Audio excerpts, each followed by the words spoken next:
खेती कानून ਜਿਹੜੇ ਆਏ ਨੇ ਉਹਨਾਂ ਨੂੰ ਲੈ ਕੇ ਜੋ ਪ੍ਰੋਟੈਸਟ ਚੱਲ ਰਹੇ ਨੇ ਵੱਖ-ਵੱਖ ਚੱਲ ਰਹੇ ਨੇ ਕਿਸਾਨ ਜਥੇਬੰਦੀਆਂ ਵੱਖੋ-ਵੱਖਰੇ ਪ੍ਰੋਗਰਾਮ ਦਿੱਤੇ ਨੇ ਤੁਹਾਨੂੰ ਕੀ ਲੱਗਦਾ ਕਿ ਇਹਨਾਂ ਦਾ ਕੋਈ ਹੱਲ ਨਿਕਲਣ ਦੀ ਸੰਭਾਵਨਾ ਹੈ ਛੋਟੇ-ਛੋਟੇ ਪ੍ਰੋਗਰਾਮ ਜਿਹੜੇ ਇਸ ਤਰ੍ਹਾਂ ਕੀਤੇ ਜਾ ਰਹੇ ਨੇ ਜਾਂ ਇਕਜੁੱਟ ਹੋ ਕੇ ਜਿਹੜਾ ਉਹ ਮੈਦਾਨ ਚ ਆਉਣਾ ਪਊਗਾ ਸਾਰੇ ਪੰਜਾਬ ਦੇ ਜਿਹੜੇ ਲੋਕ ਆ ਵੱਡੇ ਪੱਧਰ ਤੇ ਸਾਰਾ ਜੇ ਨਹੀਂ ਕਹੋ ਤੇ ਵੱਡਾ ਹਿੱਸਾ ਉਹ ਇਸ ਗੱਲ ਨੂੰ ਕਿਸਾਨਾਂ ਦਾ ਮੁੱਦਾ ਨਾ ਸਮਝ ਕੇ ਆਪਣਾ ਮੁੱਦਾ ਵੀ ਉਨਾ ਹੀ ਸਮਝਦਾ ਤੇ ਉਹਦੇ 'ਚ ਪੂਰੀ ਇਸ ਵੇਲੇ ਸਹਿਮਤੀ ਤੇ ਸਿੰਪਥੀ ਹੈਗੀ ਆ। ਇਹ ਕਹਿੰਦੇ ਕਿ ਮੋਦੀ ਸਰਕਾਰ ਇਹ ਕਾਨੂੰਨ ਲੈ ਕੇ ਆਈ ਕਿ ਇਹ ਗੱਲ ਇੰਨੀ ਕੁ ਸਿੱਧੀ ਹੈ ਕਿ ਮੋਦੀ ਸਰਕਾਰ ਲੈ ਕੇ ਆਈ ਜਾਂ ਇਹਦੇ ਪਿੱਛੇ ਜਿਹੜੀਆਂ ਪਾਵਰਾਂ ਨੇ ਸ਼ਕਤੀਆਂ ਨੇ ਕੁਝ ਹੋਰ ਕੰਮ ਕਰਦੀਆਂ ਨੇ। ਇਹ ਹੁਣ ਇਹ ਤਾਂ ਮੋਦੀ ਨੇ ਫੈਸਲਾ ਕਰਨਾ ਨਾ ਕਿ ਜੇ ਲੋਕਾਂ ਨੇ ਵੋਟਾਂ ਪਾਈਆਂ ਉਹਨਾਂ ਨੇ ਲੋਕ ਸੇਵਾ ਕਰਨੀ ਆ ਜਾਂ ਆਪਣੀ ਪਾਰਟੀ ਦੀ ਸੇਵਾ ਕਰਨੀ ਹੈ ਜਾਂ ਸਿਰਫ ਆਪਣੀ ਸੇਵਾ ਕਰਨੀ ਹੈ। ਆਪਣੀ ਸੇਵਾ ਦਾ ਮਤਲਬ ਕਿ ਜਿੱਥੋਂ ਪੈਸਾ ਲੈ ਕੇ ਚੋਣਾਂ ਲੜਦੇ ਆ ਤੇ ਕਾਰਪੋਰੇਟਾਂ ਤੋਂ ਹੀ ਆ, ਗਰੀਬਾਂ ਤੋਂ 2-2 ਰੁਪਏ ਵਾਲਾ ਤੇ ਚੰਦਾ ਇਕੱਠਾ ਕਰਦੇ ਨਹੀਂ। ਐਉਂ ਲੱਗਣ ਲੱਗ ਪਿਆ ਵੀ ਜਿਹੜੀ ਸਾਨੂੰ ਕਾਂਗਰਸ ਕਿਸੇ ਵੇਲੇ ਵੇਹ ਵਰਗੀ ਲੱਗਦੀ ਸੀ ਤੇ ਬੰਦੇ ਐਉਂ ਕਹਿਣ ਲੱਗ ਜਾਂਦੇ ਹਾਰ ਕੇ ਥੱਕ ਟੁੱਟ ਕੇ ਇਹਦੇ ਨਾਲ ਤੇ ਪਹਿਲਾਂ ਹੀ ਚੰਗਾ ਸੀ। ਇਸ ਤਰ੍ਹਾਂ ਦਾ ਅੜੀਅਲ ਸੁਭਾਅ ਉਹਨਾਂ ਨੇ ਕਸ਼ਮੀਰ ਦੇ ਇਸ਼ੂ ਤੇ ਦਿਖਾਇਆਗਾ ਕਿ ਪੂਰੀ ਦੀ ਪੂਰੀ ਸਟੇਟ ਬੰਦ ਕਰਕੇ ਰੱਖੀ ਉਹਨੂੰ ਦੋ ਹਿੱਸਿਆਂ ਦੇ ਵਿੱਚ ਵੰਡ ਦਿੱਤਾਗਾ। ਤਾਂ ਇਹ तमाम ਇਸ਼ੂਆਂ ਤੇ ਲੱਗਦਾ ਹੈ ਕਿ ਮੋਦੀ ਸਰਕਾਰ ਜਿਹੜੀ ਹੈਗੀ ਹੈ ਬੈਕ ਫੁੱਟ ਤੇ ਜਾ ਸਕਦੀ ਹੈ ਇਸ ਫੈਸਲੇ ਨੂੰ ਲੈ ਕੇ ਕਿਉਂਕਿ ਉਹ ਪੂਰਨ ਮੈਜੋਰਟੀ ਦੇ ਵਿੱਚ ਨੇ। ਇਹ ਤੇ ਉਹਨਾਂ ਦਾ ਕੋਈ ਅੱਜ ਦੀ ਗੱਲ ਥੋੜੀ ਹੈ ਜੰਮੂ ਕਸ਼ਮੀਰ ਨੂੰ ਇੰਜ ਜਿਹੜਾ ਧੱਕਾ ਲਾ ਕੇ ਤੇ ਉਹਨੂੰ ਠੋਕਣਾ ਉਹਨਾਂ ਦੀ ਜਿਹਨੂੰ ਪੰਜਾਬੀ 'ਚ ਕਹਿੰਦੇ ਮੰਜੀ ਠੋਕਣੀ। ਇਹ ਉਹਨਾਂ ਦੇ ਪਿਛਲੇ 70 ਸਾਲਾਂ 1951 ਤੋਂ ਉਹਨਾਂ ਦਾ ਸੁਪਨਾ ਸੀ ਦਿਲ ਦਾ ਵੀ ਅਸੀਂ ਅਜੇ ਸੁਪਨਾ ਉਹਨਾਂ ਦਾ ਪੂਰਾ ਨਹੀਂ ਹੋਇਆ। ਸਤਿ ਸ਼੍ਰੀ ਅਕਾਲ, ਨਮਸਕਾਰ। PTN 24 ਤੇ ਤੁਹਾਡਾ ਸਭ ਦਾ ਸਵਾਗਤ ਹੈ ਪ੍ਰੋਗਰਾਮ ਪੰਜਾਬ ਬੋਲਦਾ ਦੇ ਵਿੱਚ। ਅੱਜ ਕੱਲ੍ਹ ਖੇਤੀ ਕਾਨੂੰਨਾਂ ਦੇ ਮੁੱਦੇ ਤੇ ਲੈ ਕੇ ਪੂਰੇ ਪੰਜਾਬ ਦੇ ਵਿੱਚ ਜੋ ਪ੍ਰੋਟੈਸਟ ਨੇ ਉਹ ਜਾਰੀ ਨੇ। ਸ਼ੰਭੂ ਬੈਰੀਅਰ ਦੇ ਉੱਪਰ ਵੀ ਜੋ ਹੈ ਉਹ ਪੱਕਾ ਮੋਰਚਾ ਲਗਾਇਆ ਗਿਆ ਹੈ। ਇਸ तमाम ਮੁੱਦਿਆਂ ਤੇ ਗੱਲਬਾਤ ਕਰਨ ਲਈ ਸਾਡੇ ਨਾਲ ਨੇ ਪ੍ਰੋਫੈਸਰ ਮਨਜੀਤ ਸਿੰਘ। ਪ੍ਰੋਫੈਸਰ ਸਾਹਿਬ ਸਵਾਗਤ ਹੈ ਜੀ ਤੁਹਾਡਾ। ਬਹੁਤ ਬਹੁਤ ਧੰਨਵਾਦ ਜੀ। ਪ੍ਰੋਫੈਸਰ ਸਾਹਿਬ, ਕਿਸਾਨਾਂ ਦਾ ਮਸਲਾ ਇਸ ਸਮੇਂ ਬਹੁਤ ਵੱਡਾ ਮੁੱਦਾ ਗਾ। ਖੇਤੀ ਕਾਨੂੰਨ ਜਿਹੜੇ ਆਏ ਨੇ ਉਹਨਾਂ ਨੂੰ ਲੈ ਕੇ ਜੋ ਪ੍ਰੋਟੈਸਟ ਚੱਲ ਰਹੇ ਨੇ ਵੱਖ-ਵੱਖ ਚੱਲ ਰਹੇ ਨੇ ਕਿਸਾਨ ਜਥੇਬੰਦੀਆਂ ਵੱਖੋ-ਵੱਖਰੇ ਪ੍ਰੋਗਰਾਮ ਦਿੱਤੇ ਨੇ ਤੁਹਾਨੂੰ ਕੀ ਲੱਗਦਾ ਕਿ ਇਹਨਾਂ ਦਾ ਕੋਈ ਹੱਲ ਨਿਕਲਣ ਦੀ ਸੰਭਾਵਨਾ ਹੈ ਛੋਟੇ-ਛੋਟੇ ਪ੍ਰੋਗਰਾਮ ਜਿਹੜੇ ਇਸ ਤਰ੍ਹਾਂ ਕੀਤੇ ਜਾ ਰਹੇ ਨੇ ਜਾਂ ਇਕਜੁੱਟ ਹੋ ਕੇ ਜਿਹੜਾ ਉਹ ਮੈਦਾਨ ਚ ਆਉਣਾ ਪਊਗਾ? ਦੇਖੋ, ਜਿਹੜਾ ਕੋਈ ਵੀ ਸੰਘਰਸ਼ ਹੁੰਦਾ ਜਾਂ ਕੋਈ ਵੀ ਐਜੀਟੇਸ਼ਨ ਜਾਂ ਮੂਵਮੈਂਟ ਹੁੰਦੀ ਹੈ ਉਸ ਨੂੰ ਤੁਸੀਂ ਚੱਲਦੇ ਤੇ ਬੜੇ ਹੰਬਲ ਵੇ ਨਾਲ ਆ ਇੱਕ ਦੋ ਛੋਟੇ ਜਿਹੇ ਮੁੱਦੇ ਲੈ ਕੇ ਉਹ ਜਿਵੇਂ ਰੋਲ ਹੁੰਦੀ ਹੈ ਉਹ ਫਿਰ ਆਪਣਾ ਇੱਕ ਮੋਮੈਂਟਮ ਗੇਨ ਕਰ ਜਾਂਦੀ। ਉਹਦੇ ਵਿੱਚ ਇੱਕ ਇਹੋ ਜਿਹੀ ਇੱਕ ਸ਼ਕਤੀ ਪੈਦਾ ਹੋ ਜਾਂਦੀ ਜਿਵੇਂ ਜਿੱਥੋਂ ਗੰਗਾ ਚੱਲਦੀ ਉੱਥੇ ਤੇ ਬੜੀ ਪਤਲੀ ਜਿਹੀ ਧਾਰਾ ਹੁੰਦੀ ਫਿਰ ਇੰਨੀਆਂ ਚੀਜ਼ਾਂ ਉਹਦੇ 'ਚ ਜੁੜਦੀਆਂ ਵਿਸ਼ਾਲ ਗੰਗਾ ਤੇ ਜਮਨਾ ਵੱਡੇ ਨਦੀਆਂ ਬਣ ਜਾਂਦੀਆਂ। ਇਸੇ ਤਰੀਕੇ ਨਾਲ ਮੂਵਮੈਂਟ ਦੀ ਹੁੰਦੀ ਉਹ ਛੋਟੀ ਜਿਹੀ ਧਾਰਾ ਦੇ ਤੌਰ ਤੇ ਚੱਲਦੀ ਹੈ ਉਹਦੇ 'ਚ ਇੰਨੇ ਮੁੱਦੇ ਜੁੜਦੇ ਇੱਕ ਪਾਵਰਫੁੱਲ ਇਹੋ ਜਿਹੀ ਮੂਵਮੈਂਟ ਬਣ ਜਾਂਦੀ ਹੈ ਅਲਟੀਮੇਟਲੀ ਜੇ ਉਹ ਚੱਲਦੀ ਰਹੇ ਤਾਂ ਕਿ ਉਹ ਇਕੱਲਾ ਉਹਨਾਂ ਮੁੱਦਿਆਂ ਤੱਕ ਸੀਮਿਤ ਨਹੀਂ ਰਹਿੰਦੀ। ਜਿਸ ਤਰ੍ਹਾਂ ਹੁਣ ਸਾਡੇ 3 ਕਾਨੂੰਨ ਪਾਸ ਹੋ ਗਏ ਖੇਤੀ ਦੇ ਵਿਰੁੱਧ ਤਾਂ ਉਸ ਦੇ ਵਿਰੁੱਧ ਕਿਸਾਨ ਲੱਗੇ ਆ, ਉਹਦੇ 'ਚ ਦਲਿਤ ਲੱਗੇ ਆ, ਉਹਦੇ 'ਚ ਮਜ਼ਦੂਰ ਲੱਗੇ ਆ, ਉਹਦੇ 'ਚ ਗਾਉਣ ਵਜਾਉਣ ਵਾਲੇ ਹੋਰ ਬੰਦੇ ਲੱਗੇ, ਪ੍ਰੋਫੈਸਰ ਸਟੂਡੈਂਟ ਸਾਰੇ ਲੱਗੇ ਆ। ਜਾਣੀ ਮੋਟੇ ਤੌਰ ਤੇ ਮੈਂ ਕਹਿੰਦਾ ਵੱਡਾ ਹਿੱਸਾ ਪੰਜਾਬ ਦਾ ਇਸ ਵੇਲੇ ਸੜਕਾਂ ਦੇ ਉੱਤੇ ਬੈਠਾ। ਉਹਦਾ ਕਾਰਨ ਇਹ ਹੈ ਕਿ ਲੋਕਾਂ ਨੂੰ ਇਹ ਸਮਝ ਪੈ ਗਈ ਇਹ ਚੇਤਨਾ ਦਾ ਪੱਧਰ ਦੇ ਕਰਕੇ ਕਿ ਜੇ ਖੇਤੀ ਮਰਦੀ ਆ ਤੇ ਵਪਾਰੀ ਮਰਦਾ ਤੇ ਪਿੰਡ ਆੜ੍ਹਤੀਆ ਵੀ ਮਰਦਾ ਔਰ ਜਿਹੜਾ ਮੰਡੀਆਂ ਦੇ ਵਿੱਚ ਕੋਈ ਕੰਮ ਕਰਦੇ ਮਜ਼ਦੂਰ ਉਹ ਵੀ ਮਰਦੇ, ਟਰਾਂਸਪੋਰਟ ਮਰਦੇ। ਮਤਲਬ ਕੁਛ ਵੀ ਜਦੋਂ ਖੇਤੀ ਤਬਾਹ ਹੋਊਗੀ ਤਾਂ ਜਿਹੜੇ ਬਾਕੀ ਕਾਰੋਬਾਰ ਆ ਉਹਦੇ ਨਾਲ ਸਾਰੇ ਸੰਬੰਧਿਤ ਆ ਉਹਨਾਂ 'ਤੇ ਵੀ ਸਿੱਧਾ ਅਸਰ ਹੋਊਗਾ, ਉਹਨਾਂ ਦੀ ਆਮਦਨੀ 'ਤੇ ਵੀ, ਉਹਨਾਂ ਦੇ ਰੁਜ਼ਗਾਰ 'ਤੇ ਵੀ, ਉਹਨਾਂ ਦੇ ਭਵਿੱਖ 'ਤੇ ਵੀ। ਇਸ ਲਈ ਸਾਰੇ ਪੰਜਾਬ ਦੇ ਜਿਹੜੇ ਲੋਕ ਆ ਵੱਡੇ ਪੱਧਰ 'ਤੇ ਸਾਰਾ ਜੇ ਨਹੀਂ ਕਹੋ ਤਾਂ ਵੱਡਾ ਹਿੱਸਾ ਉਹ ਇਸ ਗੱਲ ਨੂੰ ਕਿਸਾਨਾਂ ਦਾ ਮੁੱਦਾ ਨਾ ਸਮਝ ਕੇ ਆਪਣਾ ਮੁੱਦਾ ਵੀ ਉਨਾ ਹੀ ਸਮਝਦਾ ਤੇ ਉਹਦੇ 'ਚ ਪੂਰੀ ਇਸ ਵੇਲੇ ਸਹਿਮਤੀ ਤੇ ਸਿੰਪਥੀ ਹੈਗੀ ਆ। ਇਹੀ ਕਾਰਨ ਆ ਕਿ ਜਿਹੜਾ ਤੁਸੀਂ ਕਹਿ ਰਹੇ ਆ ਕਿ ਉੱਥੇ ਸ਼ੰਭੂ ਦੇ ਉੱਤੇ ਵੱਡਾ ਮੋਰਚੇ ਪੱਕੇ ਮੋਰਚੇ ਇਸ ਵੇਲੇ ਤਕਰੀਬਨ 3 ਦਰਜਨਾਂ ਜਗ੍ਹਾ 'ਤੇ ਰੇਲ ਰੋਕੋ ਲੱਗਾ। ਉਹ ਕਿਸਾਨ ਯੂਨੀਅਨਾਂ ਜਿਹੜੀਆਂ ਹਰ ਸਾਲ ਇੱਕ ਨਵੀਂ ਯੂਨੀਅਨ ਬਣ ਜਾਂਦੀ ਸੀ ਇਸ ਵੇਲੇ 31-32 ਹੈ ਉਹ ਸਾਰੀਆਂ ਦੀਆਂ ਸਾਰੀਆਂ ਇਕੱਠੀਆਂ। ਇਹਦਾ ਮਤਲਬ ਇਹ ਹੈ ਕਿ ਹਮਲਾ ਸੈਂਟਰ ਵੱਲੋਂ ਯੂਨੀਅਨ ਗਵਰਨਮੈਂਟ ਵੱਲੋਂ ਸੂਬਿਆਂ ਦੀ ਖੁਦ ਮੁਖਤਿਆਰੀ ਦੇ ਔਰ ਸੂਬਿਆਂ ਦੇ ਅਧਿਕਾਰਾਂ ਉਹਨਾਂ ਦੇ ਟੈਕਸ ਪ੍ਰਣਾਲੀ ਤੇ ਉਹਨਾਂ ਦੀ ਖੇਤੀ ਤੇ ਉਹਨਾਂ ਦੇ ਹੋਰ ਹੱਕ ਹਕੂਕਾਂ ਦੇ ਉੱਤੇ ਐਡਾ ਵੱਡਾ ਹਮਲਾ ਹੈਗਾ ਕਿ ਉਹਨੇ ਉਸ ਡਰ ਨੇ ਉਸ ਭੈ ਨੇ ਉਸ ਕਾਲੇ ਦਿਖ ਰਹੇ ਭਵਿੱਖ ਨੇ ਸਾਰੇ ਲੋਕਾਂ ਨੂੰ ਇਕੱਠਾ ਕਰਤਾ। ਜਿਹੜਾ ਸ਼ੰਭੂ ਬੈਰੀਅਰ ਤੇ ਜਿਹੜਾ ਪ੍ਰੋਟੈਸਟ ਚੱਲ ਰਿਹਾ ਹੈਗਾ ਉਹ ਕਿਸਾਨ ਜਥੇਬੰਦੀਆਂ ਦੀ ਸਹਿਮਤੀ ਨਾਲ ਤੇ ਪੂਰਨ ਰੂਪ 'ਚ ਜਿਹੜਾ ਸਮਰਥਨ ਨਾਲ ਚੱਲ ਰਿਹਾ ਜਾਂ ਜਿਹੜੀਆਂ ਸ਼ਖਸੀਅਤਾਂ ਅਲੱਗ ਹੋ ਕੇ ਕੋਈ ਕਰ ਰਹੀਆਂ ਨੇ, ਜਿਹੜੀਆਂ ਅਦਾਕਾਰ ਨੇ ਜਾਂ ਗਾਇਕ ਨੇ, ਉਹਨਾਂ ਵੱਲੋਂ ਲਾਇਆ ਗਿਆ ਜਾਂ ਕਿਸਾਨ ਜਥੇਬੰਦੀਆਂ ਦਾ ਪੂਰਨ ਸਮਰਥਨ ਆ ਉਹਨੂੰ? ਦੇਖੋ ਉੱਥੇ ਦੋ ਤਿੰਨ ਕਿਸਮ ਦੇ ਪ੍ਰੋਟੈਸਟ, ਵੈਸੇ ਤਾਂ ਸਾਰਾ ਪੰਜਾਬ ਹੀ ਪ੍ਰੋਟੈਸਟਾਂ ਨਾਲ ਹੀ ਭਰਿਆ ਹੋਇਆ।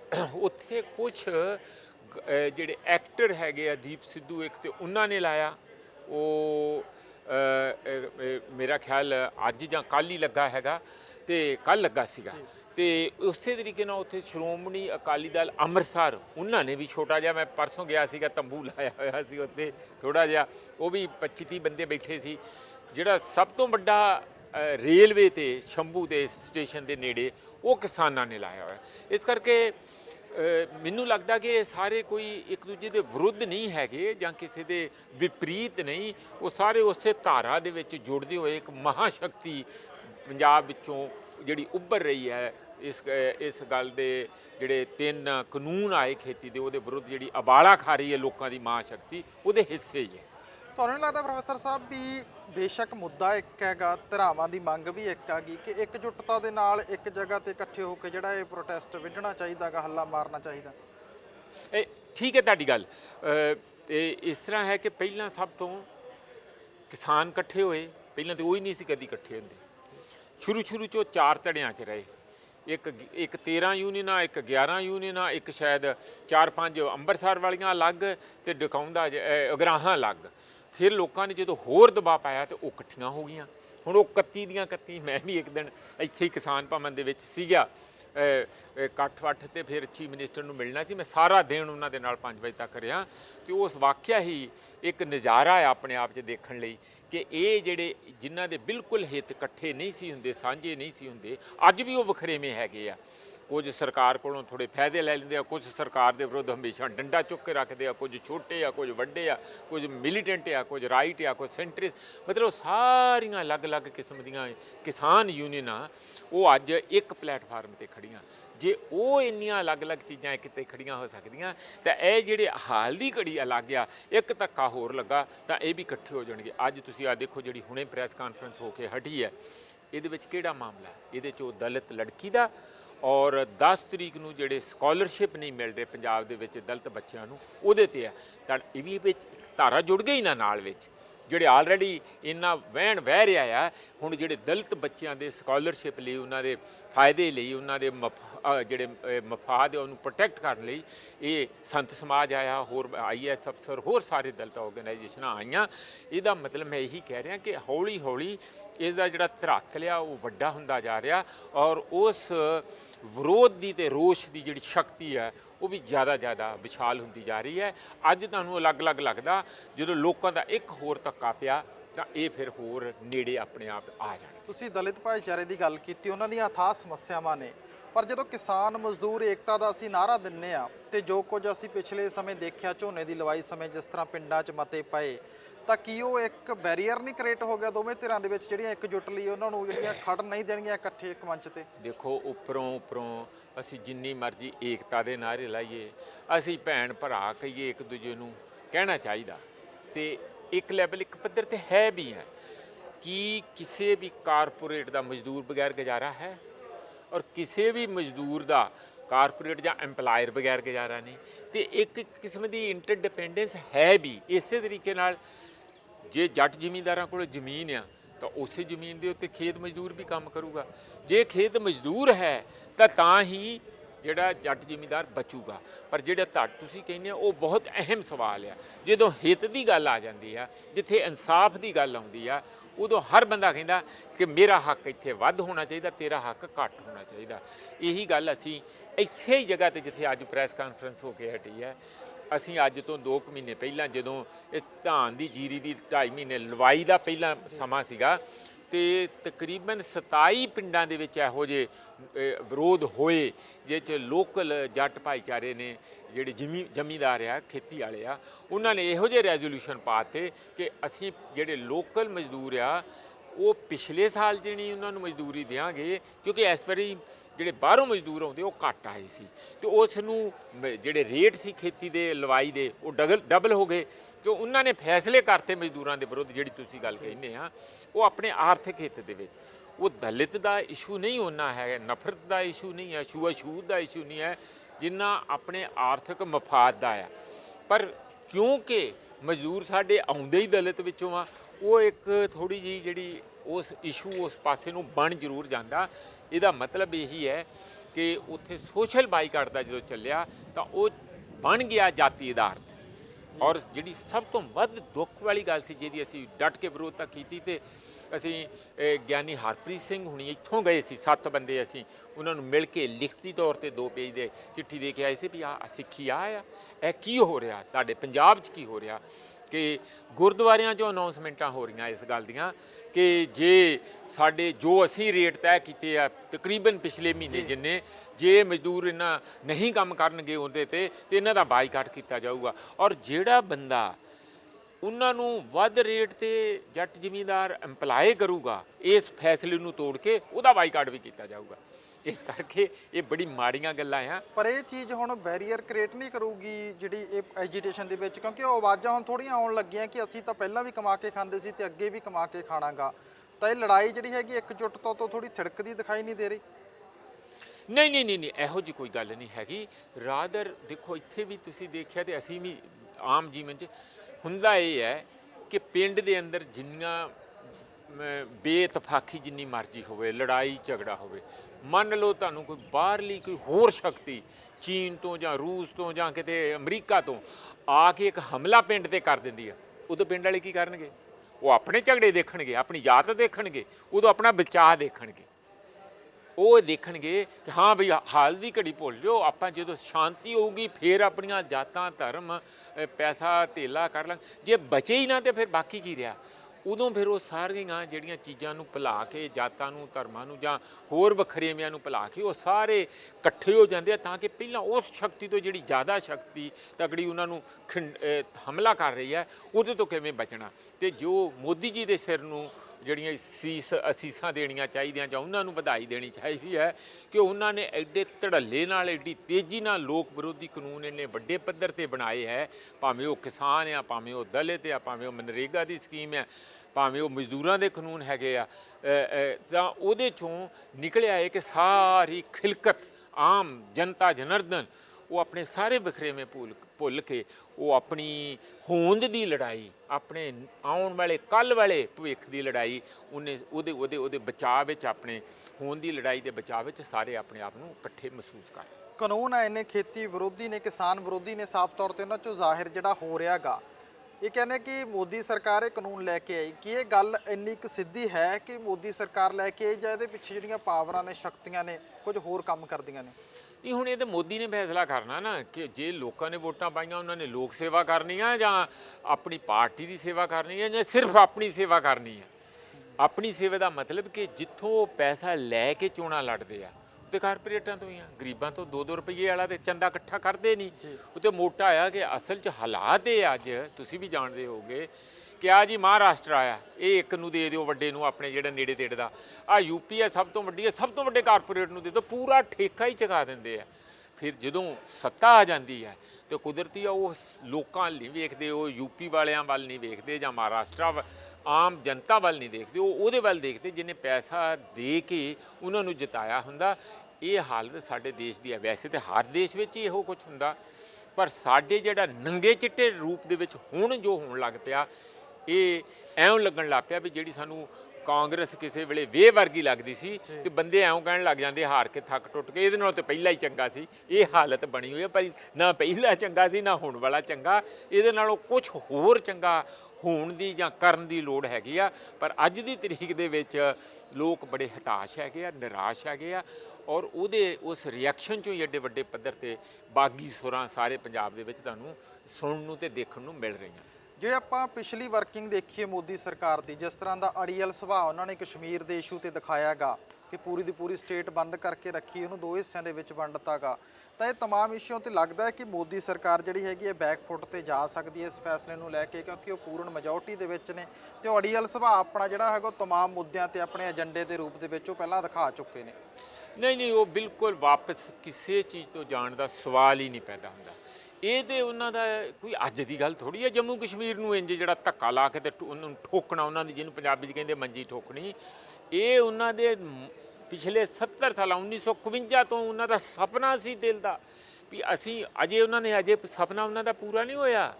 ਉਹ ਇੱਕ ਚੰਗੇ ਭਲੇ ਵਸਦੇ ਰਾਸਦੇ ਜਿਹਨੂੰ ਅਸੀਂ ਇਹ ਵਾਦੀਏ ਕਸ਼ਮੀਰ ਦੀ ਜੰਨਤ ਦਾ ਨਜ਼ਾਰਾ, ਜਿਹੜਾ ਫਿਲਮਾਂ ਸਾਡੀਆਂ 'ਚ ਗਾਣੇ ਬਣੇ ਹੋਏ ਸੀ, ਉੱਥੇ ਸ਼ੂਟਿੰਗ ਹੁੰਦੀ ਸੀ, ਉਸ ਨੂੰ ਤਬਾਹ ਕਰਕੇ ਇੱਕ ਨਰਕ ਬਣਾਤਾ। ਉਹ ਉੱਥੇ ਅਜੇ ਉਹਨਾਂ ਦੀ ਸ਼ਾਂਤੀ ਨਹੀਂ ਹੈ। ਉਹ ਜਿਹੜਾ POK ਜਿਹਨੂੰ ਪਾਕਿਸਤਾਨ ਆਕੂਪਾਈਡ ਕਸ਼ਮੀਰ, ਉੱਧਰ ਨੂੰ 10 ਜ਼ਿਲ੍ਹੇ ਉੱਧਰ ਵੀ ਹੈਗੇ ਆ, ਉਹਦੇ ਵੀ ਆਖਿਆ ਉਹ ਸਾਡਾ, ਅਸੀਂ ਕਿਹੜੇ ਵੇਲੇ ਅਸੀਂ ਕਿਸੇ ਉਹਨੂੰ ਉੱਥੇ ਆਪਣੇ ਕਬਜ਼ੇ 'ਚ ਕਰਨਾ। ਹੁਣ ਇਹ ਕਬਜ਼ਿਆਂ ਦੀ ਗੱਲ ਆ। ਉਹ ਜਿਹੜੇ ਲੋਕ ਉੱਥੇ ਦੇ ਵਸਿੰਦੇ ਆ, ਉਹਨਾਂ ਨੂੰ ਨਾ ਤੇ ਪਾਕਿਸਤਾਨ ਦੇ ਪੁੱਛਦੇ ਆ ਕਿ ਤੁਸੀਂ ਕਬਜ਼ੇ 'ਚ ਰਹਿਣਾ ਜਾਂ ਭਾਰਤ 'ਚ ਜਾਣਾ, ਨਾ ਇੱਧਰ ਵਾਲਿਆਂ ਨੂੰ ਕੋਈ ਪੁੱਛਦਾ ਤੁਸੀਂ ਪਾਕਿਸਤਾਨ 'ਚ ਜਾਣਾ ਕਿ ਆਜ਼ਾਦ ਰਹਿਣਾ। ਉਹ ਉਧਰਲੇ ਕਬਜ਼ਾ ਕਰੀ ਬੈਠੇ ਆ, ਇੱਧਰਲੇ ਕਬਜ਼ਾ ਕਰੀ ਬੈਠੇ ਆ, ਅਤੇ ਵਿੱਚੋਂ ਕਸ਼ਮੀਰ ਤੇ ਕਸ਼ਮੀਰੀਅਤ ਉਹ ਗਾਇਬ ਹੈਗੀ। ਇਹੀ ਧੱਕਾ ਤੇ ਜਾਣੀ ਮੈਨੂੰ ਤਾਂ ਲੱਗਦਾ ਬਹੁਤ ਜਿਹੜਾ ਕਰੂਰ ਹਿੱਸਾ ਇਸ ਸਾਰੇ ਐਕਸ਼ਨਾਂ ਦਾ ਹੈ। ਇੱਥੋਂ ਪਿੱਛੇ ਬਿਲਕੁਲ ਨਹੀਂ ਜਾਣਗੇ। ਉਹ ਅੱਗੇ ਤੇ ਹੋਰ 4 ਕਦਮ ਜਾ ਸਕਦੇ ਆ, ਪਿੱਛੇ ਤਾਂ ਜਾਣਗੇ ਜੇ ਕੋਈ ਹੋਰ ਵੱਡਾ ਘੱਲੂ ਘਾਰਾ ਹੋ ਜਾਂਦਾ, ਜਿਵੇਂ ਚੀਨ ਨਾਲ ਲਗਾਤਾਰ ਟੈਨਸ਼ਨ ਹੈਗੀ ਆ, ਉੱਥੇ ਕੋਈ ਫਿਆਸਕੋ ਨਾ ਹੋ ਜਾਏ। ਇਹੋ ਜਿਹੇ ਹਾਲਾਤ ਬਣ ਜਾਂਦੇ ਕਈ ਵਾਰੀ। ਅੱਗੇ ਵੀ ਸਾਡੇ ਚੀਨ ਦੇ ਵਿੱਚ ਕੋਈ ਅਸੀਂ 62 ਦੇ ਵਿੱਚ ਵੀ ਕੋਈ ਬਹੁਤ ਜ਼ਿਆਦਾ ਮੱਲਾਂ ਨਹੀਂ ਸੀ ਮਾਰੀਆਂ।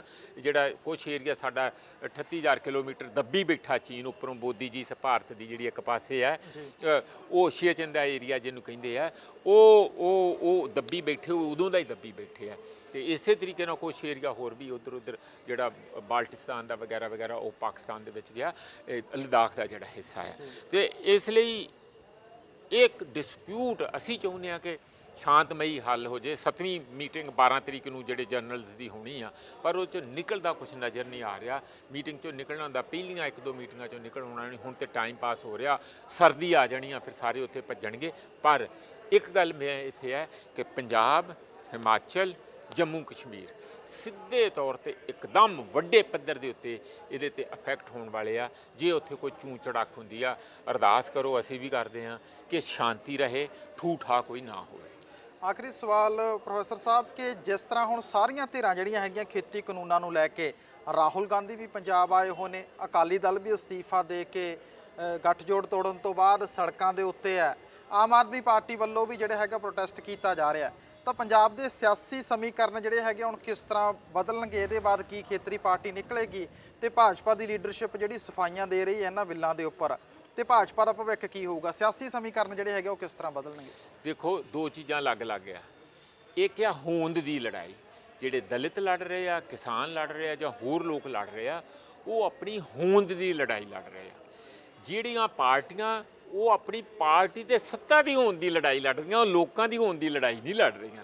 ਇਸ ਕਰਕੇ ਉਹ ਇਸ ਜਿਹੜੀ ਹੁਣ ਗੰਦਲ ਚੌਦਿਆਂ ਸਾਰਾ ਰੌਲਾ ਰੱਪਾ ਉਹ ਸਾਰਾ ਪਿਆ, ਮੂਵਮੈਂਟਸ ਆ, ਉਹਦੇ ਵਿੱਚ ਉਹਨਾਂ ਸਾਰਿਆਂ ਨੂੰ ਇਹ ਦੱਸਣਾ, ਪਾਰਟੀਆਂ ਦੀ ਕੋਸ਼ਿਸ਼ ਆ ਇੱਕ ਦੂਜੇ ਨਾਲ ਮੁਕਾਬਲੇ 'ਚ ਆਈਆਂ ਹੋਈਆਂ ਕਿ ਮੈਂ ਜ਼ਿਆਦਾ ਕਿਸਾਨਾਂ ਦਾ ਹੇਤੂ, ਮੈਂ ਦਲਿਤਾਂ ਦਾ ਜ਼ਿਆਦਾ ਹੇਤੂ, ਮੈਂ ਮਜ਼ਦੂਰਾਂ ਦਾ ਜ਼ਿਆਦਾ ਹੇਤੂ, ਮੈਂ ਔਰਤਾਂ ਦਾ ਜ਼ਿਆਦਾ ਹੇਤੂ।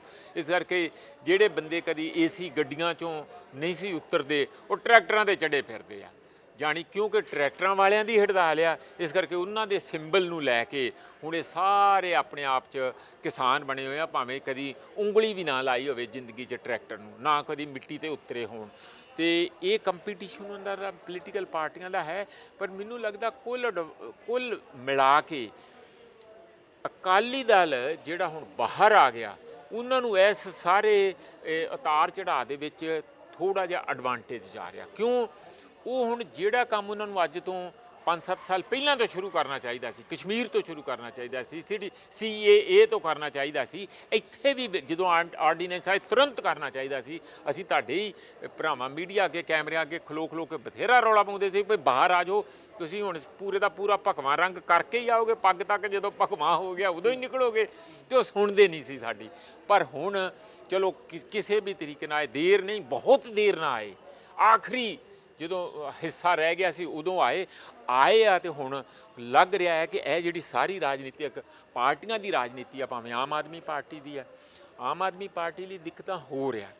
ਮੈਂ ਇੱਥੇ ਜ਼ਰੂਰ ਦੱਸਣਾ ਚਾਹੁੰਦਾ, ਇੱਕ ਤਾਂ ਉਹ 2 ਵਾਰੀ ਆਪਣਾ ਪੱਠਾ ਆਪ ਹੀ ਬਿਠਾ ਗਏ, 2 ਵਾਰੀ ਜਿੱਤਾਂ 'ਤੇ, ਜਦੋਂ MP ਜਿੱਤੇ ਉਦੋਂ ਵੀ ਅਤੇ ਜਦੋਂ MLA ਜਿੱਤੇ ਉਦੋਂ ਵੀ। ਦੂਸਰਾ, ਦਿੱਲੀ ਦੀ ਸਰਕਾਰ ਕਮਜ਼ੋਰ ਸਰਕਾਰ ਹੋਣ ਕਰਕੇ, ਕਿਉਂਕਿ ਉਹ ਆਟੋਨਮਸ ਸਰਕਾਰ ਨਹੀਂ, ਪੰਜਾਬ ਦੀ ਸਰਕਾਰ ਤਕੜੀ ਸਰਕਾਰ ਹੋਣ ਕਰਕੇ ਕੇਜਰੀਵਾਲ ਨਹੀਂ ਚਾਹੁੰਦਾ ਕਿ ਇੱਥੇ ਕੋਈ ਇਹੋ ਜਿਹਾ ਤਕੜਾ ਚੀਫ ਮਿਨਿਸਟਰ ਆ ਜਾਏ ਜਿਹੜਾ ਉਹਨੂੰ ਹੀ ਆਪਣੇ ਥੱਲੇ ਲਾ ਦੇ। ਇਸ ਲਈ ਕਈ ਵਾਰੀ ਇਹ ਵੀ ਚਰਚਾ ਚੱਲਦੀ ਆ ਕਿ ਇੱਥੇ ਉਹ ਸਰਕਾਰ ਚਾਹੁੰਦੇ ਹੀ ਨਹੀਂ, ਦਿੱਲੀ ਵਾਲੇ, ਕਿਉਂਕਿ ਕੇਜਰੀਵਾਲ ਲੀਡਰ ਆ। ਜੇ ਇੱਥੇ ਸੱਤਾ ਦਾ ਸ਼ਿਫਟ ਹੋ ਜਾਂਦੀ ਆ ਪੰਜਾਬ ਦੇ ਚੀਫ ਮਿਨਿਸਟਰ ਕੋਲ, ਉਹ ਤੇ ਉੱਥੇ ਰਹੂਗਾ, ਉਹ ਤੇ ਇੱਥੇ ਬਣੂ ਨਹੀਂ, ਤੇ ਉਹ ਸੈਕੰਡ ਨੰਬਰ ਤੇ ਚਲੇ ਜਾਊਗਾ, ਤੇ ਜਿਹੜਾ ਉਹ ਛੱਡਣਾ ਨਹੀਂ ਚਾਹੁੰਦਾ, ਕਬਜ਼ਾ ਨਹੀਂ ਪਾਰਟੀ ਤੇ ਛੱਡਣਾ ਚਾਹੁੰਦਾ। ਇੱਕ ਤੇ ਇਹ ਗੱਲ, ਦੂਜਾ ਜਿਹੜਾ ਮੈਂ ਤੁਹਾਨੂੰ ਕਾਰਗੁਜ਼ਾਰੀ ਦੱਸੀ ਹੈ ਕਿ ਬਾਰ-ਬਾਰ ਡਿਫੈਕਟ ਹੋ ਜਾਣਾ, ਪਾਰਟੀ ਸਪਲਿਟ ਹੋ ਜਾਣੀ। ਵੈਸੇ ਵੀ ਉਹਨਾਂ ਦਾ ਏਜੰਡਾ ਇਸ ਕਿਸਮ ਦਾ ਰਿਹਾ, ਕਾਂਗਰਸ ਮਾੜੀ, ਅਕਾਲੀ ਮਾੜੇ, ਇਹਨਾਂ ਨੇ ਰਾਜ ਕੀਤਾ, ਇਸ ਕਰਕੇ ਅਸੀਂ ਚੰਗੇ। ਤੇ ਇਹ ਕੋਈ ਬਹੁਤਾ ਪੋਜ਼ਿਟਿਵ ਏਜੰਡਾ ਨਹੀਂ, ਇਹ ਡਿਡਿਊਸ ਕਰ ਲੈਂਦੇ ਆ, ਲੌਜੀਕਲੀ ਡਿਡਿਊਸ ਕਰ ਲੈਂਦੇ ਆ ਕਿ ਵੀ ਆ ਵੀ ਮਾੜਾ, ਆ ਵੀ ਮਾੜਾ, ਫਿਰ ਅਸੀਂ ਚੰਗੇ ਬਚੇ, ਫਿਰ ਹੋਰ ਤੇ ਕੋਈ ਹੈ ਨਹੀਂ ਇੱਕ ਵਾਰ। ਤੇ ਜੇ ਰਹੀ ਗੱਲ ਕਾਂਗਰਸ ਦੀ, ਕਾਂਗਰਸ ਦੀ ਜਿਹੜੀ ਰੂਲਿੰਗ ਹੈ ਉਹਨੂੰ ਡਿਸਐਡਵਾਂਟੇਜ, ਐਂਟੀ ਇਨਕੰਬੈਂਸੀ ਹੁੰਦਾ। ਅਜੇ ਟਾਈਮ ਹੈਗਾ, ਜੇ ਉਹ ਇਮਾਨਦਾਰੀ ਨਾਲ ਕੁਝ ਕੰਮ ਕਰਨ, ਜਿਹੜੀ ਕਿ ਮੈਨੂੰ ਲੱਗਦੀ ਨਹੀਂ, ਜੇ ਬਰਗਾੜੀ ਨਹੀਂ ਕੀਤਾ, ਜੇ ਨਸ਼ਿਆਂ ਤੇ ਨਹੀਂ ਕੁਝ ਕੀਤਾ, ਤੇ ਦੇਖ ਨਹੀਂ ਰਿਹਾ। ਉਹ ਹੁਣ ਦੀ ਘੜੀ ਤੱਕ ਬਦਨਾਮ ਇੰਨੀ ਕਾਂਗਰਸ ਹੋ ਗਈ ਆ ਕਿ ਉਹਦੇ 'ਚੋਂ ਨਿਕਲ ਕੇ ਦੁਬਾਰਾ, ਜਿਸ ਤਰ੍ਹਾਂ ਹੁਣ ਅਕਾਲੀਆਂ ਨੂੰ ਸਾਰਾ ਫੇਸ ਕਰਨਾ ਪੈ ਰਿਹਾ, ਉਹ ਇੰਨਾ ਆਪਣਾ ਉਹਨਾਂ ਨੇ ਡਿਮੋਰਲਾਈਜ਼ ਕਰਤਾ, ਆਪਣੇ ਕਾਡਰ ਨੂੰ, ਪਾਰਟੀ ਨੂੰ ਇੰਨਾ ਕਮਜ਼ੋਰ ਕਰ ਲਿਆ। ਹੁਣ ਉਹਨਾਂ ਨੂੰ ਚੱਲਣਾ ਜਿਸ ਤਰ੍ਹਾਂ ਹੁੰਦਾ ਨਾ, ਬੰਦਾ ਬੈਠਾ ਰਵੇ 5 ਸਾਲ 10 ਸਾਲ, ਫਿਰ ਉਹਨੂੰ ਇੱਕਦਮ ਤੁਸੀਂ ਕਹੋ ਕਿ ਚੱਲ ਵੀ 100 ਮੀਟਰ ਦੀ ਸਪ੍ਰਿੰਟ ਲਾ ਦੇ, ਕੀ ਲਾਊਗਾ, ਉਹ ਡਿੱਗੂਗਾ ਹੀ। ਉਹ ਹਾਲਤ ਹੋ ਜਾਂਦੀ ਹੈ, ਇਹੀ ਹਾਲਤ ਇਹਨਾਂ ਦੀ ਹੈ। ਪਰ ਕੁੱਲ ਓਵਰਆਲ ਜੇ ਮੈਨੂੰ ਤੁਸੀਂ ਪੁੱਛੋ ਤੇ ਇਸ ਵੇਲੇ ਜੇ ਕੋਈ ਡੇ ਬਾਈ ਡੇ ਮਾੜਾ ਮੋਟਾ ਮੋਮੈਂਟਮ ਗੇਨ ਕਰ ਰਿਹਾ, ਨੈਗੇਟਿਵ ਤੋਂ ਪੋਜ਼ਿਟਿਵ ਜਾ ਰਿਹਾ, ਉਹ ਸ਼੍ਰੋਮਣੀ ਅਕਾਲੀ ਦਲ। ਬੀਜੇਪੀ ਦਾ ਕੀ ਇਫੈਕਟ? ਬੀਜੇਪੀ ਦਾ ਬਿਲਕੁਲ, ਬੀਜੇਪੀ ਦਾ ਬਿਲਕੁਲ, ਇਹ ਸੌਰੀ ਮੈਂ ਵਿੱਚੋਂ ਰਹਿ ਗਿਆ ਸੀ ਕਹਿਣਾ, ਜਿੰਨਾ ਬੀਜੇਪੀ ਦਾ ਪੰਜਾਬ 'ਚ ਮਾੜਾ ਹਾਲ ਹੋ ਰਿਹਾ, ਮੈਨੂੰ ਲੱਗਦਾ ਨਹੀਂ ਦੇਸ਼ 'ਚ ਕਿਤੇ ਵੀ ਹੋਵੇ, ਕਿਉਂਕਿ ਇੱਥੇ ਤਾਂ ਘਰੋਂ ਹੀ ਨਹੀਂ ਨਿਕਲਣ ਦੇ ਰਹੇ। ਉਹ ਸਵੇਤ ਮਲਿਕ ਦੇ 4 ਦਿਨ ਹੋਏ ਆ ਘਰ ਦੇ ਬਾਹਰ ਬੈਠੇ ਆ, ਇਸ ਤਰੀਕੇ ਨਾਲ ਕਿਸੇ ਦੇ ਪੁਤਲੇ ਸਾੜੇ ਜਾ ਰਹੇ ਆ, ਕਿਸੇ ਦਾ ਕੁਛ। ਉਹਨਾਂ ਨੇ ਐਲਾਨੀਆਂ, ਕਿਸਾਨ ਯੂਨੀਅਨਾਂ ਨੇ ਕਹਿ ਦਿੱਤਾ ਕਿ ਭਾਵੇਂ ਇਹਨਾਂ ਦਾ ਸੰਸਦ ਹੋਵੇ, ਭਾਵੇਂ ਵਿਧਾਇਕ ਹੋਵੇ, ਭਾਵੇਂ ਲੀਡਰ ਹੋਵੇ, ਅਸੀਂ ਘਰੋਂ ਨਹੀਂ ਨਿਕਲ ਦਿਆਂਗੇ, ਜਾ ਕੇ ਦਿੱਲੀ ਜਾ ਕੇ ਆਪਣੇ ਜਿਹੜੇ ਆਰਡੀਨੈਂਸ, ਜਿਹੜੇ ਹੁਣ ਕਾਨੂੰਨ ਬਣ ਗਏ, ਇਹਨਾਂ ਨੂੰ ਵਾਪਸ ਕਰਾਓ। ਪਰ ਹੁਣ ਅਕਾਲੀ ਦਲ ਦਾ ਉਹਦੇ 'ਚੋਂ ਬਾਹਰ ਹੋਣ ਕਰਕੇ ਤੇ ਅਕਾਲੀ ਦਲ ਆਜ਼ਾਦ ਹੋਣ ਕਰਕੇ ਬੀਜੇਪੀ ਵੀ ਆਜ਼ਾਦ ਹੋ ਗਈ ਹੈ। ਪਰ ਬੀਜੇਪੀ ਦੇ ਜਿਹੜੇ ਵਰਕਰ ਆ ਇੱਥੇ, ਜਿਹੜੀ ਹਿੰਦੂ ਵੋਟ ਕਹਿ ਲਓ ਜਾਂ ਜ਼ਿਆਦਾਤਰ ਉਹਨਾਂ ਦਾ ਬੇਸ ਉਸ ਕਿਸਮ ਦਾ ਆ, ਉਹਦੇ 'ਚ ਉਹਨਾਂ ਨੂੰ ਦਿੱਕਤ ਹੁਣ ਆਉਣੀ ਹੈ ਕਿ ਜੇ ਬੀਜੇਪੀ ਜ਼ਿਆਦਾ ਕਮਜ਼ੋਰ ਹੋ ਜਾਂਦੀ ਹੈ ਜੀ, ਤੇ ਉਹ ਸੱਤਾ 'ਚ ਆਉਣ ਦੇ ਐਉਂ ਲੋਕਾਂ ਨੂੰ ਸੁਪਨਾ ਨਹੀਂ ਦਿਖਾ ਸਕਦੀ, ਖਾਸ ਕਰ ਸ਼ਹਿਰੀ ਵੋਟ ਨੂੰ। ਤਾਂ ਹੋ ਸਕਦਾ ਉਹ ਸ਼ਹਿਰੀ ਵੋਟ ਬੀਜੇਪੀ ਵੱਲੋਂ ਪੱਲੜਾ ਝਾੜ ਕੇ ਕਾਂਗਰਸ ਵੱਲ ਚਲੇ ਜਾਏ, ਅਕਾਲੀ ਦਲ ਨਹੀਂ ਜਾਂਦੀ ਹੈ। ਇਸ ਲਈ ਅਕਾਲੀ ਦਲ ਲਈ ਇਹ ਅਤੀ ਜ਼ਰੂਰੀ ਹੈ ਕਿ ਜੇ ਉਸ ਨੇ ਸੱਤਾ ਦਾ ਕੋਈ ਸੁਪਨਾ ਲੈਣਾ ਆਉਣ ਵਾਲੀਆਂ 2022 ਦੀਆਂ ਚੋਣਾਂ 'ਚ, ਕਿ ਇੱਥੇ ਸ਼ਾਂਤੀ ਰੱਖਣ, ਸਭ ਤੋਂ ਵੱਧ ਸ਼ਾਂਤੀ ਉਹ ਰੱਖਣ, ਔਰ ਇੱਥੇ ਭਾਈਚਾਰਾ ਬਣਿਆ ਰਹੇ। ਕਿਸੇ ਕਿਸਮ ਦੀ ਪੰਜਾਬ ਦੇ ਵਿੱਚ ਸੋ ਕਾਲਡ ਜਿਹੜਾ ਖਾੜਕੂਵਾਦ ਆ, ਗੁਰਪਤਵੰਤ ਪੰਨੂ ਦਾ ਹੋਏ ਜਾਂ ਇੱਥੇ ਕੋਈ 2020 ਰੈਫਰੈਂਡਮ ਜੇ ਉਹ ਹੋਏ, ਉਹਦੇ ਬਿਲਕੁਲ ਨੇੜੇ ਤੇੜੇ ਨਹੀਂ ਜਾਣਾ ਚਾਹੀਦਾ। ਕਿਉਂਕਿ ਜਿਉਂ ਹੀ ਇਹੋ ਜਿਹਾ ਕੁਝ ਹੋਊਗਾ, ਜਿਹੜਾ ਸਾਡੇ ਸ਼ਹਿਰੀ ਵੋਟ ਆ, ਉਹ ਪਹਿਲਾਂ ਵਾਂਗੂ ਡਰਦੇ ਮਾਰੇ ਇੱਕ ਡਰ 'ਚੋਂ ਜਾ ਕੇ ਕਾਂਗਰਸ ਦੇ ਪੱਲੜੇ 'ਚ ਜਾਣ ਦੇ ਜ਼ਿਆਦਾ ਚਾਂਸ ਆ ਬੀਜੇਪੀ ਨਾਲ। ਜੀ ਪ੍ਰੋਫੈਸਰ ਸਾਹਿਬ, ਬਹੁਤ ਬਹੁਤ ਧੰਨਵਾਦ। ਬਹੁਤ ਸ਼ੁਕਰੀਆ। ਇਹ ਸਨ ਪ੍ਰੋਫੈਸਰ ਮਨਜੀਤ ਸਿੰਘ, ਜਿਨ੍ਹਾਂ ਨੇ ਦੱਸਿਆ ਕਿ ਜਿਹੜੇ ਕਿਸਾਨ ਵਿਰੋਧੀ ਕਾਨੂੰਨ ਨੇ ਉਹਨਾਂ ਨੂੰ ਲੈ ਕੇ ਜੋ ਪ੍ਰੋਟੈਸਟ ਚੱਲ ਰਿਹਾ ਹੈ, ਉਹਦੇ 'ਚ ਇੱਕ ਵੱਡਾ ਹਜੂਮ ਇਕੱਠਾ ਹੋ ਕੇ ਵੱਡੇ ਇਕੱਠ ਵੀ ਹੋਣਗੇ, ਤੇ ਇਸ ਤੋਂ ਇਲਾਵਾ ਸਿਆਸੀ ਸਮੀਕਰਨ ਜਿਹੜੇ ਨੇ ਉਹ ਤੈਅ ਨੇ ਕਿ ਪੰਜਾਬ ਦੇ ਵਿੱਚ ਸਿਆਸੀ ਸਮੀਕਰਨ ਜਿਹੜੇ ਨੇ ਉਹ ਲਾਜ਼ਮੀ ਤੌਰ ਤੇ ਬਦਲਣਗੇ। ਸੋ ਬਹੁਤ ਬਹੁਤ ਧੰਨਵਾਦ।